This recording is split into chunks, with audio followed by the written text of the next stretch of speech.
Mes chers patriotes, mbote na bino partout bozali na air nyonso message oyo okuta bino. Bandeko bino muto mesana kolanda ngai namoni ke nauta kotila bino message moko concernant mboka na biso et surtout message yango etalaki Martin Fayulu. Nalobaki na bino nataki titre na komaki Martin Fayulu c'est l'élu de Dieu.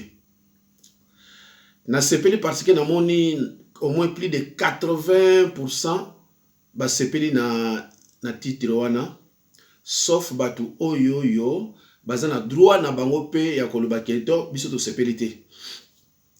Mais pourcentage est élevé que batu ba sepeli. Tomoni ndenge liloba oyo na lobaki awa en Europe à 2 reprises.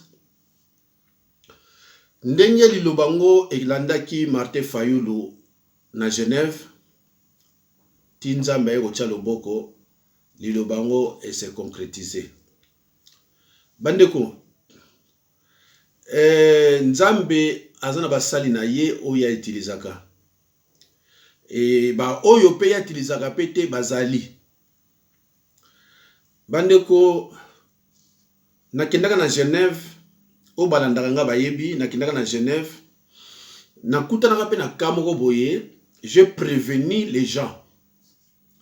Mais lokola batu belé so musala na nzambe azoloba bazaka toujours na ba doute likambo yango pe ekokisamaka. Na ba oyo bayebi nga so na lobi likambo bazalaka sûr que likambo nazoloba ekokokisama. Ba oyo bayebi nga ezalaka ndenge wana.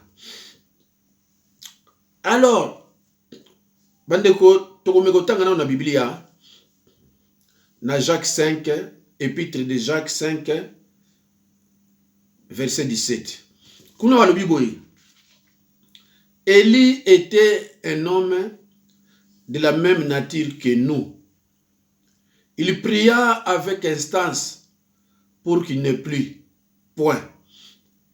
Et il ne tomba point de pluie sur la terre pendant 3 ans et 6 mois.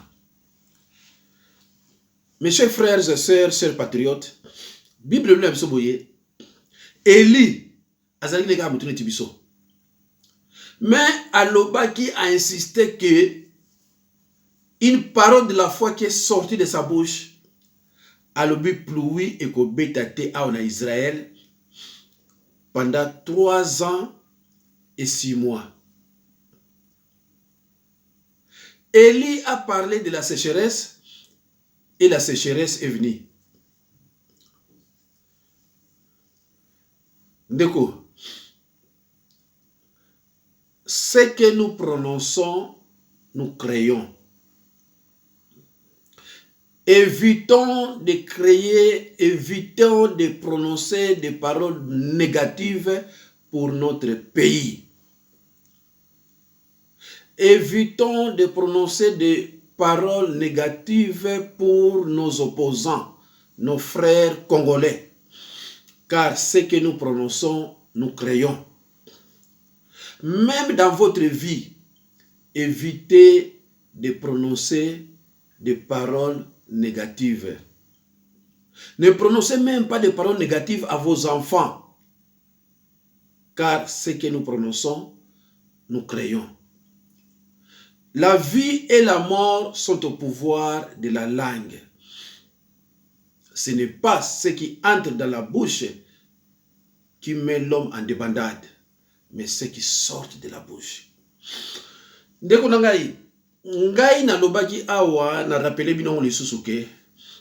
Au moment où bino bomane ko s'attendre na candidat comité, ngai na ndenge na bondelaka.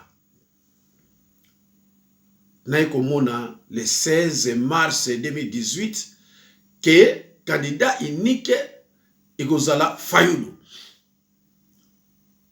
na zip vidéo na tiango na YouTube. So côté na page nanga ya Facebook au monde zawana. To comme le 23 septembre. Tamu bino bozo luka.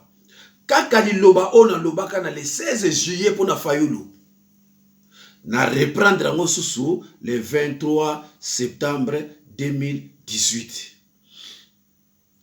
Ndeko na ngai tamu bake na conclave na Genève na mois ya novembre 2018. Liloba oyo nga na lobaki a deux reprises mosali na Nzambe. Il l'a dit Fayulu ti na Genève. Tango comme na Genève. Lokola liloba wana a deux reprises. Ezalaki ya Nzambe. Ekokisami. Na ba condition nyonso eyaki kokokisama. Cela veut dire que, mes chers frères et sœurs, chers patriotes, même s'il n'y aura pas des élections, élection ezala te, nga attaque Moussa na Nzambe. Na lobango a deux reprises bino mozaki na idée te. Nzambe eko kokisa yango na Genève. Elingi kolobake moponami ya mboka na biso après Kabila ezabongo Martin Fayulu.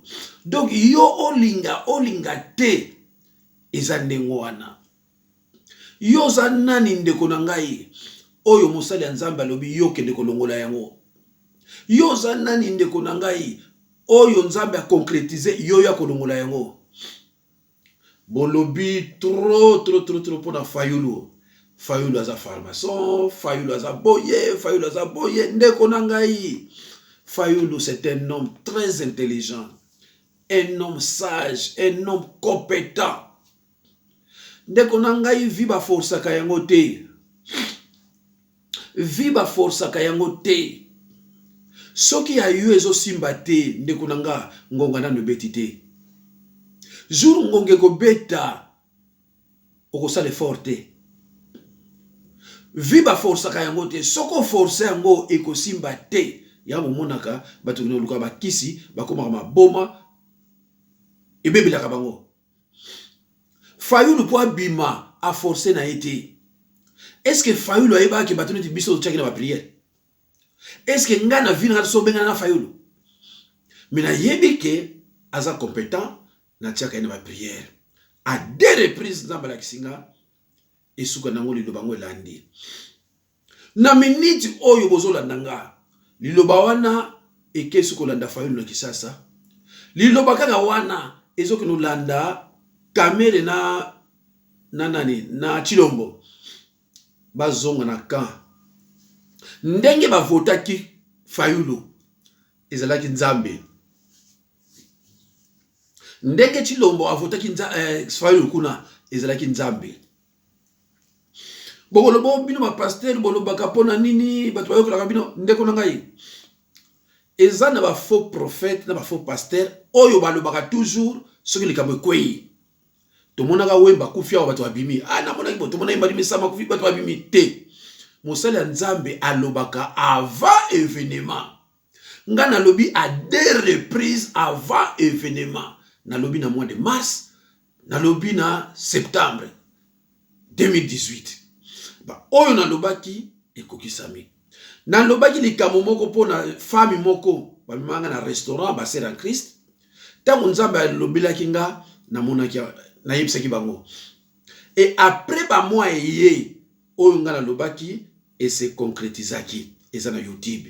Eza suna 20 000 vues na monaki kuna bato balandango toujours et passaki na Genève. Ndeko na ngai soki yo na famille na yo to satana achayo milimo mabe, milimo ya mbindo, ofinga kabasali na Nzambe. Eyela kayo soko lali, ozo na poto, tu te retrouves na Kinshasa. Ozo beta bale, ozo kende musala, ozo sala ba activité. Eyela kayo ndeko na ngai. Olali, bambwa basa kolanda yo. Eyela kayo ndeko na ngai. Olali, ba policier basa kolanda yo, bazo bakanga yo zo kimo so na befort. Ola la kandeko nanga omonaka ba militaire na minduki bozo betala masasi ba komebele. Ola la komona kozo nager na se mai. Ola la kandeko monaka ozo liaka l'air tout le temps na ba restaurant. Ozo liaka na ba restaurant na bato yo yebite. Parfois même na bato yo yebi. Ola la ka omona kozo na zemi mais yo ozo na zemi te. Ola la ka omona ka omemi mwana mais yo bota te. To silisa déjà ko bota. Ndeko nangai. Au lieu on vendre na YouTube de 19h à 4h du matin, au tchaka ba commentaire mabe o bana ko lobaka na ko senga na yo ndeko nanga o benganga na passion na délivrance. Na zana bato belé musu ba yaka ba pasteur limbisanga pe tchaka ba commentaire mabe pona yo mais en tout cas na yebaka tenga bi mais wone za bakamususu o pesa bakamususu. Ndeko nangai soki ozalaka toujours jaloux et pas ya bato, tu ne progresseras jamais. Lobaka bolamu pona bato. Kolobaka mabe pona bato te. Surtout bato bachaka ba commentaire mabe. Bato balakisaka ba éducation na bango ndenge ezaleli familiale de base. Mutu yo yebite aye ko pesa point de vue na ye, aye ko sala ba analyse na ye. Ole yo posala ya yo bandi ko finga ye. O bandi ko finga ye. Otali âge na yo, otali âge na ye, mais o bandi ko finga, o bandi ko loba oyo yo okoki pona koloba. Ndeko ngai toko partager biso ba idée moko te. Ndenge na yoki bato mususu o Fayulu azaboye mais yo moto zobi ke azandengo wana. Kolinga te oyo lingi ngana chango pe na motema nanga te. Toza ndenge moko te. Oya nga makambo ezaka spirituel. Oya yo ezaka spirituel te. Je suis le seul Congolais oyo alobeli Fayulu mbala liboso yami bale alobeli yango et puis eye kozala concrétiser. Ce que nous prononçons, nous créons. J'ai créé la victoire pour na Fayulu. Nalobi boyi, ezalake akoleka, ezala élection kozala te. Mais ce qui te moni élection yé, tout ozana besoin mutu akamba mboka na biso, nzambe ase alakisi. Namoni batu bele na ba commentaire ba kozo koma azaya nzambe, azaya nzambe, azaya nzambe. Pasteur Jacques Dinabanza na raison. Ah pasteur Jacques na raison.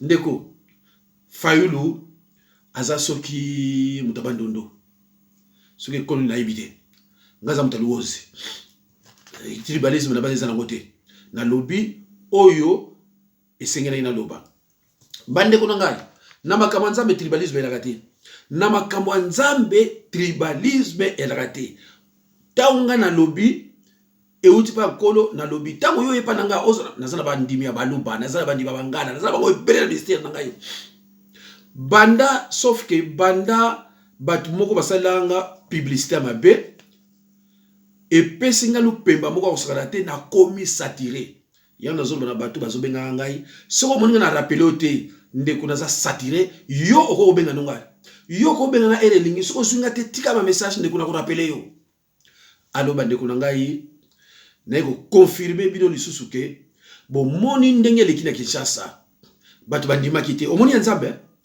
bon, mon ingénieur qui n'est pas ça, batu bandima kite tango la commis c'est l'élu de Dieu, batu bandima kite, mais talandenge sali, talandenge sali, talana karchonga na uta parce que ça mon anchamo, kinwa mon anchamo, bandeko nangai,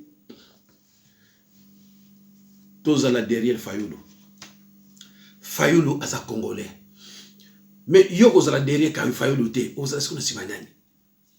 Bachilo oyo yete o yete menani ndeko nangai mundele alobaki na Kabila telema na élection soki balingi pe élection te yo fanda no kawana alobo landa ba discours ba tumususu o bateka mboka o bakendike na mupaya na élection te bena ko zongela susu rubrique wana soki nzamba akolinga na sira kolinga ne toujours na ko zongela ba rubrique belé lobby eza jour enseignement na ba discipline ngai vendredi samedi na bandi na kolobela bana nzambe na kolobela peut-être kulutu ngwanda sur le tribalisme pour na moni ya utu koloba yango et na kolobela suba mususu alors bandi ko ngai soyons tous derrière Fayulu na pesa kibino verset biblique il y a Jacques 5:17 où il dit que Élie était un homme de la même nature que nous autres. Il pria avec instance pour qu'il ne pleuve pas pendant 3 ans et 6 mois. Et sa prière a créé la sécheresse. Attention à ce que vous dites. Ne dites jamais c'est difficile. Ne dites jamais c'est vraiment impossible. La Bible est impossible ezate ndeko. Kolobaka biloko na te. Kolobaka biloko na te. Lobaka ke Congo na biso to ko récupérer yango. Congo na biso to ko récupérer yango. Kolobaka te ka te yete. Non non, l'essentiel azaka congolais. Même yo, so saka congolais to récupérer mboka ndeko to kende ki na parole moko positive. Bandeko na ngai nzamba pambola bino naza simbola linga na bokebi nyonso. Merci beaucoup et à la prochaine occasion.